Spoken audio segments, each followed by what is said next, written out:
नमस्कार आप सभी को और डिजायर क्यू में आप सबका स्वागत है। और आज हम लोग शुरू करेंगे सबसे पहले का फर्स्ट चैप्टर प्रथम चैप्टर से शुरू करेंगे। प्रस्तावना पढ़ेंगे। आज हम लोग प्रस्तावना के बारे में डिटेल समझेंगे। और यह हम लोग के लिए जितना भी एग्ज़ाम है, जो भी कंपटीशन हो, सीटेट, बीटेट, नेट, कुछ भी के लिए, सारे के एग्ज़ाम के लिए काफ़ी इम्पोर्टेंट है ये वाला चैप्टर। प्रस्तावना को हम लोग समझेंगे।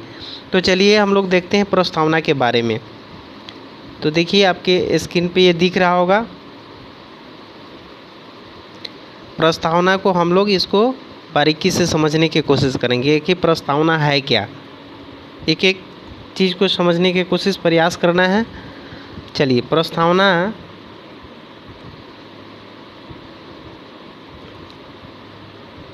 देखिए, प्रस्तावना में हम लोग को क्या है, सबसे बड़ी बात,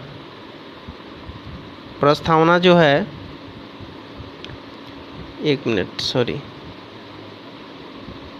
प्रस्तावना को हम लोग देखेंगे कि प्रस्तावना में क्या पढ़ना है। प्रस्तावना कह रहा है कि समान शब्द में प्रस्तावना या उद्देशिका संविधान का परिचय अथवा भूमिका होती है।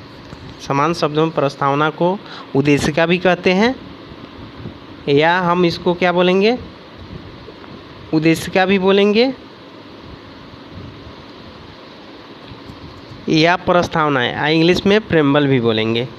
तो चलिए नेक्स्ट है कि प्रस्तावना से क्या तात्पर्य है, प्रस्तावना आखिर है क्या।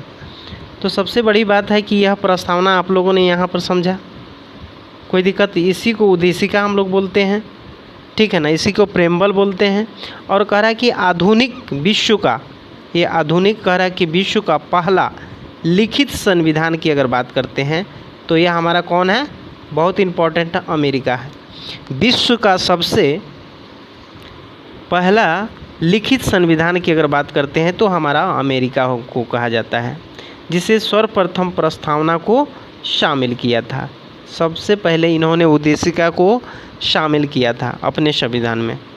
चलिए यह आगे देखते हैं। इन्होंने कहा कि एन पालकीवाला,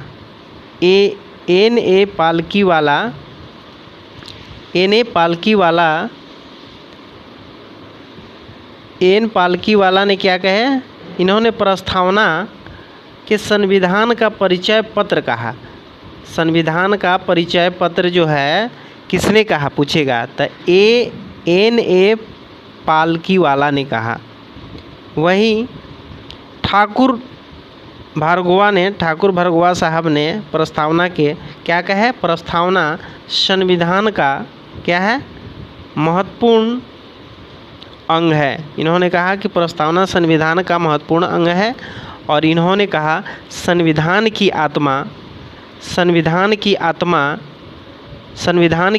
संविधान की कुंजी है। संविधान की आत्मा संविधान की कुंजी है, इन्होंने कहा। चलिए नेक्स्ट हम देखेंगे। अब देखिए,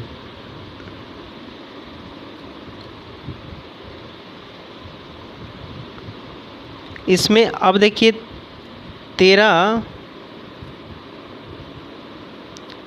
13 दिसंबर 1946 को 13 दिसंबर 1946 ईस्वी को प्रस्तुत उद्देशिका प्रस्ताव, ये संविधान की प्रस्तावना, यह 13 और कह रहा है कि 13 दिसंबर 19 को ये सबसे पहले किसने प्रस्तुत किए थे, तो जवाहरलाल नेहरू ने इन्हें सबसे पहले अपना ये प्रस्तुत किया थे संविधान में लागू करने के लिए, वह 13 दिसंबर 1946 को। अब यह कि संविधान की प्रस्तावना की अगर बात करते हैं तो यह आधुनिक विश्व की 3 महान क्रांति का प्रभाव इस पर पड़ा है। अब वह कौन कौन सी क्रांति है, तो फ्रांस की क्रांति नंबर 1 में क्या है, फ्रांस की। इस प्रस्तावना पर सबसे बड़ी मतलब इस पे असर पड़ा है, प्रभाव दिया है फ्रांस की क्रांति। उसके बाद जिससे फ्रांस की क्रांति से आपका आया, इससे समानता, फिर बंधुत्व आदि शामिल किया। फ्रांस की क्रांति से स्वतंत्रता, समानता और बंधुत्व को अपनाया गया। फिर अमेरिकी क्रांति, अमेरिकी क्रांति से क्या है, अमेरिकी क्रांति से आपका आ गया राजनीतिक, ठीक है, राजनीतिक की स्वतंत्रता। फिर व्यक्तिगत स्वतंत्रता, राजनीतिक स्वतंत्रता और व्यक्तिगत स्वतंत्रता जो है अमेरिकी क्रांति से आया। नेक्स्ट है रूसी क्रांति। अब रूसी क्रांति से क्या आया, तो रूसी से क्रांति से आर्थिक समानता की बात कही गई है। आर्थिक समानता समाजवादी व्यवस्था को निर्माण का प्रेरणा में शामिल किया गया है। अब नेक्स्ट है हम लोग को उद्देशिका। संविधान निर्मात्री सभा ने, उद्देशिका को निर्मात्री सभा जिन्हें संविधान का निर्माण किया 17 अक्टूबर 1948 ईस्वी को अंतिम रूप से स्वीकार कर लिया गया। कब किया गया, 17 अक्टूबर 1948 को अंतिम रूप से प्रस्तावना को क्या किया, स्वीकार कर लिया गया। चलिए नेक्स्ट, आपके स्क्रीन पे दिख रहा होगा। अब इन्होंने क्या किया, स्वीकार तो कर लिया। अब नेक्स्ट है क्या, नेक्स्ट में हम लोग को देखना है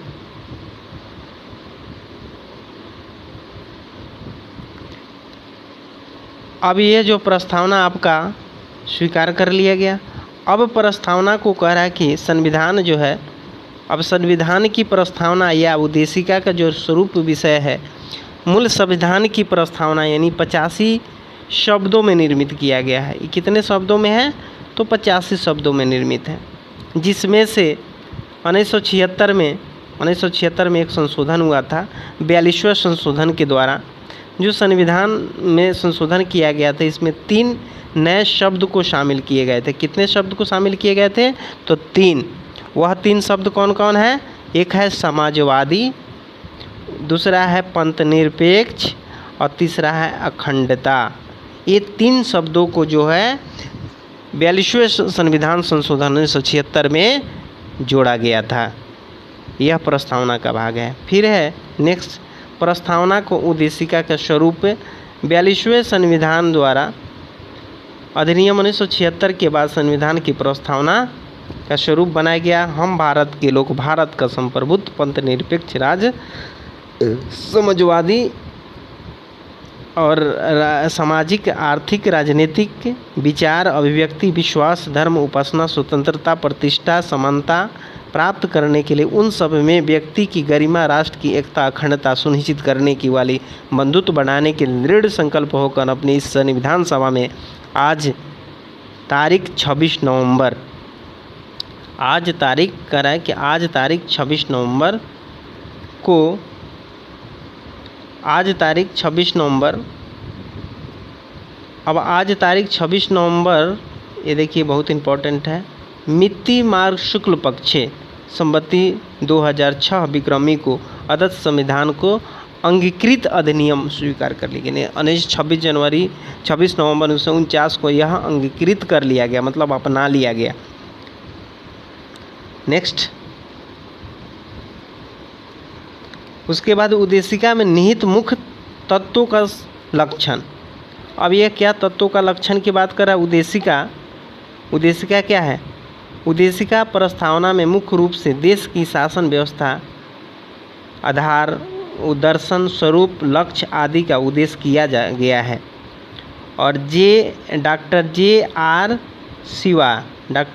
आर शिवा ने अपनी ही पुस्तक, इन्होंने एक पुस्तक लिखा था जिसका नाम था dynamic of India government political, dynamic क्या नाम था इनका, पुस्तक का नाम था जो dynamic of India government political. संविधान की प्रस्तावना को 4 भागों में बांटा गया था। संविधान की प्रस्तावना को कितने भागों में बांटा गया, तो 4 भाग में है। सत्ता या संविधान की शक्ति का स्रोत, सोर्सेस ऑफ द अथॉरिटी, राज्य या शासन की प्राकृतिक, टाइप ऑफ द गवर्नमेंट, संविधान या शासन प्रणाली के उद्देश्य, objective of the political system, संविधान का अधिनियम अर्थात संविधान की स्वीकृति, क्रियान्वयन की तिथि, date of the adaptation and the enactment. प्रस्तावना में उल्लेखित मुख्य बिंदु। अब चलिए मुख्य बिंदु की तरफ अग्रसर करते हैं हम लोग। मुख्य बिंदु इसका देखिए, अब हम लोग यहाँ मुख्य बिंदु की तरफ करेंगे समाजवादी। अब इसमें थोड़ी सी है आप लोग को समझने वाला चीज़ है इसमें। अब इसमें है समाजवादी आपने देखा, पंथ निरपेक्ष देखा, लोकतंत्र देखे, गणराज्य देखे, न्याय। ये सिस्टमेटिक ढंग से पूछ देता है। सामाजिक, पंथ निरपेक्ष, लोकतांत्रिक, गणराज्य, ये न्याय में सामाजिक, आर्थिक और राजनीतिक तीनों आ जाता है। न्याय की जब बात करेगा तो सामाजिक, आर्थिक और राजनीतिक तीनों हो गए। लेकिन समाजवादी, पंथ निरपेक्ष, लोकतंत्रात्मक, गणराज्य, न्याय, स्वतंत्रता, फिर है समता, बंधुत्व, व्यक्ति की गरिमा, राष्ट्र एकता, अखंडता को सुनिश्चित करने के लिए यह पुस्तक भारतीय संविधान और राज्य व्यवस्था का अध्ययन किया गया। ठीक है, यहाँ तक कोई दिक्कत नहीं होनी चाहिए। नेक्स्ट देखिए, नेक्स्ट में कि उद्देशिका प्रस्तावना में संशोधन सर्वोच्च न्यायालय द्वारा उद्देशिका का निर्वाचन के बारे में। अब देखिए उद्देशिका क्या है, सर्वोच्च न्यायालय में क्या कह रहा है। अब सर्वोच्च न्यायालय में जो है उद्देशिका का कैसे प्रस्तावित किया गया था, उस चीज़ को हम लोग डिटेल रूप में समझेंगे। अब देखिए इसमें क्या है उद्देशिका। अब उद्देशिका सर्वोच्च न्यायालय ने, एक है गोपाल बनामा मद्रास, 1950 की घटना है। एक के गोपाल मद्रास के नाम से इनको जाना जाता है। इनके विवाद में उनकी अध्यक्षता में इन्होंने सुप्रीम कोर्ट के चीफ जस्टिस है, संविधान की आत्मा का सिद्धांत दिए। इन्होंने संविधान की आत्मा का सिद्धांत दिए। उन्होंने कहा कि उद्देशिका तथा संविधान में जिन शब्दों का उल्लेख है उन्हीं के आधार पर विभिन्न प्रावधानों का निर्वाचन किया जा सकता है, ना कि उसमें कोई अंतर्निहित किसी भी संकल्पना के आधार पर की। इन्होंने कहा कि नहीं की जा सकती है। फिर आ गए गोलकनाथ बनाम पंजाब, ये थे इनके केस, उस समय की केस की ये प्रावधान है। इन्होंने कहा उच्च न्यायालय के स्पष्ट रूप से उद्देशिका में जिन विचारों को अंकक्षा का उल्लेख की उनके अनुरूप विस्तृत व्याख्या की गई। और इन्होंने क्या कहा से देखिए आगे चल के। अब देखिए इसमें क्या है, अब आता है आपको बेरुवाड़ी समस्या। अब उच्च न्यायालय ने बेरुवाड़ी, देखिए बेरुवाड़ी यूनियन, ये बहुत इंपॉर्टेंट है, एक्सचेंज ऑफ द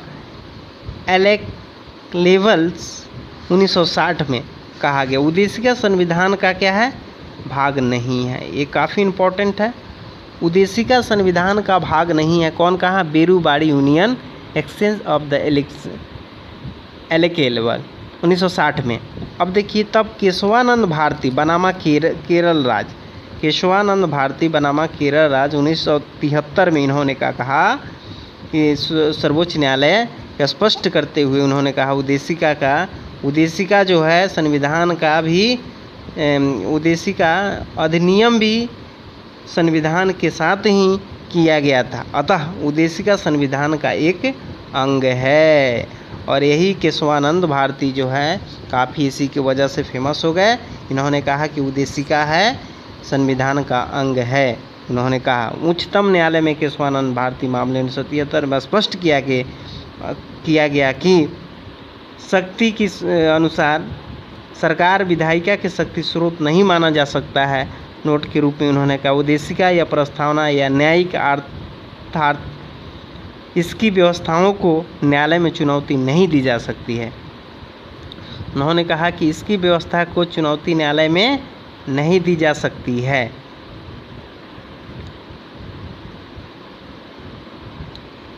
देखिए इन्होंने कहा कि यह न्यायालय में व्यवस्था की चुनौती नहीं दी जा सकती। कौन कहा था, केशवानंद भारती ने, और कहा कि यह संविधान प्रस्तावना जो है का अंग है। उच्चतम न्यायालय ने बेरुवाड़ी के मामले 1960 के प्रस्तावना के उद्देशिका में मूल विशेषताओं को अनुच्छेद 368 में संशोधन होता है, इसी के माध्यम से नहीं किया गया जा सकता है। लेकिन वर्तमान स्थिति यह है कि प्रस्तावना में संशोधन किया जा सकता, उस समय नहीं किया जा 1960 में।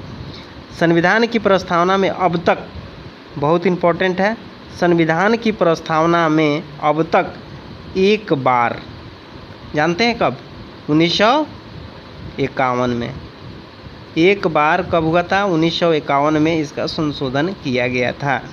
1976 42वें संविधान संशोधन अधिनियम के माध्यम से किया गया था। ठीक है, इसमें और यह संशोधन करके आपको क्या जोड़ दिया गया, 3 शब्द का जोड़ा गया था। इसमें 3 शब्द को ऐड किया गया था वह 3 शब्द कौन सा था? तो 3 शब्द इसमें जो था आपका जोड़ा गया था, 3 शब्द कौन था? समाजवादी था, और था पंथ निरपेक्ष था, और अखंडता। सब 3 शब्दों को ऐड किया गया था 1971 में ऐड करके। ठीक है। उच्चतम न्यायालय द्वारा केशवानंद भारती मामले 1973 में प्रतिदिन विचार प्रस्तावना का प्रस्तावना संविधान का एक भाग है, क्योंकि पुष्टि LIC संविधान के अंतिम हिस्सा माना इसको। LIC ऑफ इंडिया 1995 के मामले में यह व्यवस्था दी गई और यह संविधान के आंतरिक हिस्सा माना गया। नेक्स्ट देखिए, प्रस्तावना जो है, प्रस्तावना का महत्व क्या है? इम्पोर्टेंट, प्रस्तावना का इम्पोर्टेंट। अब देखिए इम्पोर्टेंट क्या है? भारतीय संविधान में संविधान की आत्मा कहा गया, भारतीय संविधान की प्रस्तावना को आत्मा कहा गया, सबसे बड़ी बात है। यह कार्य भारतीय संविधान की है क्या है? आत्मा कहा गया। प्रस्तावना को क्या कहा गया? आत्मा कहा गया। इसमें कहा कि एक सदस्य जो है अल्लादी कृष्ण स्वामी अय्यर, अल्लादी कृष्ण स्वामी अय्यर के शब्दों में संविधान की प्रस्तावना हमारे दीर्घकालीन सपनों का विचार है, हमारे दीर्घकालीन सपनों का विचार है। कौन कहे थे? शहद अल्लादी कृष्ण स्वामी अय्यर ने कहे थे। कह संविधान सभा का प्रारूप समिति के अध्यक्ष, समिति के सदस्य जो है के मुंशी थे, अध्यक्ष नहीं, प्रारूप समिति तो भीमराव अम्बेडकर थे। प्रस्तावना को संविधान की राजनीतिक इन्होंने क्या कहा है? कुंडली कहा। संविधान की राजनीतिक कुंडली कौन कहे? के मुंशी, जो कि प्रारूप समिति के सदस्य थे।